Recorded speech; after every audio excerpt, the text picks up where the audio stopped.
ಮಂಗಳವಾರ ಪಹಲ್ಗಾಮ್ನಲ್ಲಿ ನಡೆದಂತಹ ಉಗ್ರರ ದಾಳಿಗೆ ಸಂಬಂಧಪಟ್ಟಂತೆ ಹಲವರು ಮೃತಪಟ್ಟಿದ್ದಾರೆ. ಜಮ್ಮು ಕಾಶ್ಮೀರ ಸರ್ಕಾರ ಮೃತಪಟ್ಟವರ ಕುಟುಂಬಕ್ಕೆ ಪರಿಹಾರವನ್ನು ಘೋಷಿಸಿದೆ. ಮಂಗಳವಾರ ದಕ್ಷಿಣ ಕಾಶ್ಮೀರದ ಪಹಲ್ಗಾಮ್ನ ಪ್ರಮುಖ ಪ್ರವಾಸಿ ತಾಣದ ಮೇಲೆ ಭಯೋತ್ಪಾದಕರು ನಡೆಸಿದ ದಾಳಿಯಲ್ಲಿ ಮೃತಪಟ್ಟ ಕುಟುಂಬಗಳಿಗೆ ತಲಾ 10 ಲಕ್ಷ ರೂಪಾಯಿಯ ಪರಿಹಾರವನ್ನು ಜಮ್ಮು ಮತ್ತು ಕಾಶ್ಮೀರ ಸರ್ಕಾರ ಬುಧವಾರ ಘೋಷಿಸಿದೆ.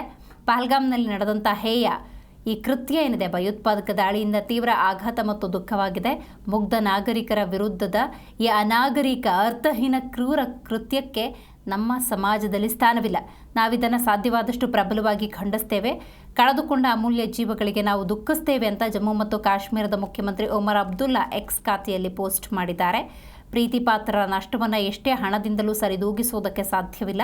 ಆದರೆ ಬೆಂಬಲ ಮತ್ತು ಒಗ್ಗಟ್ಟಿನ ಸಂಕೇತವಾಗಿ ಜಮ್ಮು ಮತ್ತು ಕಾಶ್ಮೀರ ಸರ್ಕಾರ ಮೃತರ ಕುಟುಂಬಗಳಿಗೆ 10 ಲಕ್ಷ ರೂಪಾಯಿ ಪರಿಹಾರವನ್ನು ಘೋಷಿಸುತ್ತೆ.